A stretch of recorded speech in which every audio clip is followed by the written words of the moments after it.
že som včera zapríčinil tvoj omier, keď si namiesto cukru nadývala na palacíky trapicáru. Ale o to podlibujem, že som zlý otec, čítam noviny. A nie si?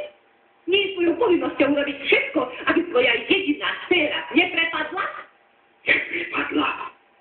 Kristína! Už vieš, ako to chodí, človek sa usiluje. Len aby si vedela. Idem z rodičovského združenia. Skoro som od hanby zamzlela, keď mi sa oznámili, že ti rodí Peťka z 3 predmetov. Len z 3? Akože? To je ti málo? Pravda, tu máme 10 predmetov, ešte mám akú takú nádej.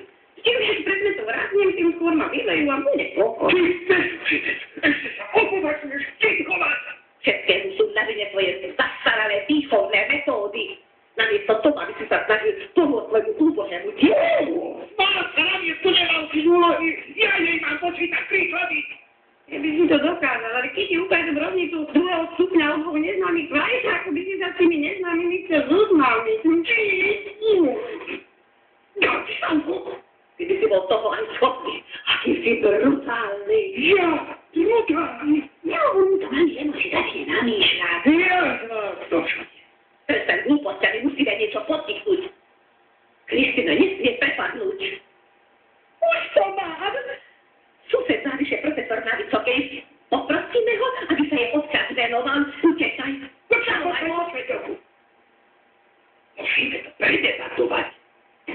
No čo, vy ste mali takú debatu, ktorej by si mama dala za pravdu, nie? Uvažil si, že ťa to bude za tie 3 mesiace stáť najmenej 300 korún. Pojednáme to s tým tak, že zostaneme dlžby. No ale, tomu povieš ty. Dobre. Ale až nakoniec. Dobrý deň. Dobrý deň, pán sused Záviš. Vypajte. Nesúhlasím. Akože, čo? Vaša dcerka, o ktorej sa nedá povedať, že je práve najvychovanejšia, mi už povedala, čo chcete. Ale prosím, prečo nesúhlasíte, pán sused? Čo by som ja pýtal za hodiny, to by ste dojednali na polovicu, potom by ste si to odo mňa vypožičali a vyplatili by ste mi vaš štvrtinu. No ale keď tu je len jedna príčina, prečo nesúhlasím? A druhá? Považujem to za zbytočné. 15-ročné dievča, ktoré mi na dvere napíše starý stomár s letím I, je beznádejný prípad. Napísala starý stomár s letím I?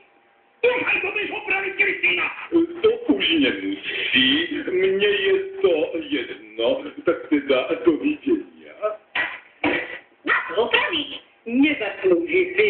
Nechaj to tak. Dobre, odteraz sa budeš starať o svoju dceru sama, Paula. Ja si budem vychovávať syna. Tak. Ona? Ako stojíš to školou? Neviem. Ako nevieš? Takže už do školy niekoľko týždňov nechodím. Nechodíš. Chodíš každé ráno.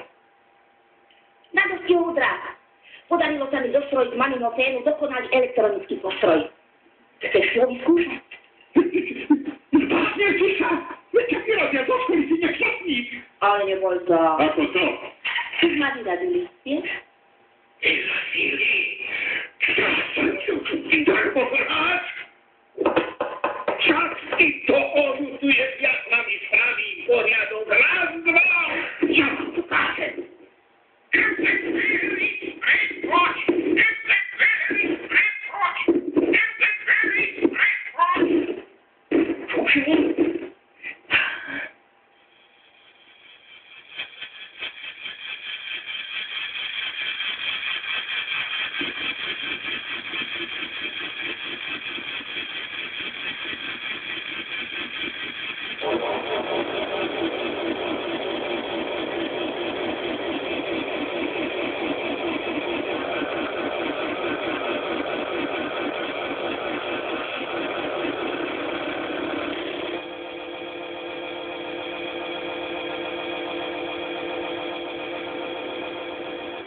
Nerozumiem ani slovo. Taťka!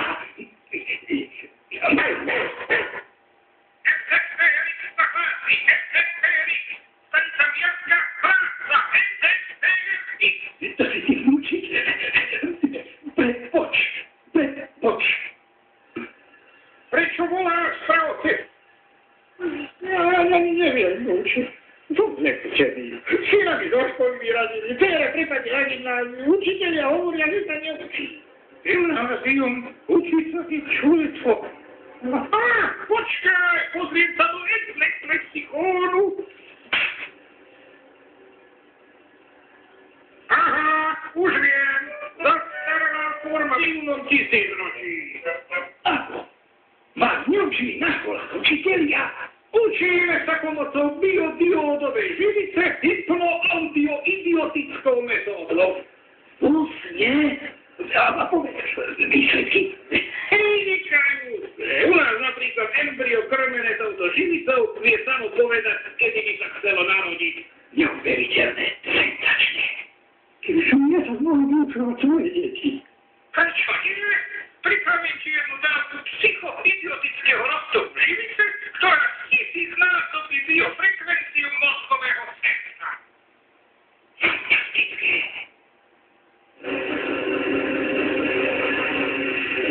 Veľmi účinný prostriedok, len je trochu horký. Základnou surovinou je ionizovaný roztok stravňami. Nevadí, poviem Marielko. Podávame ho na litrávka, inak môže zapríčiniť základy zúrivosti alebo šialenstva. Pošlem ti ho svetelnou poštou. Najprv si ho vyskúšam aj ja. Som presvedčený, že keď sa ho napijem, budem schopný aj bez preklada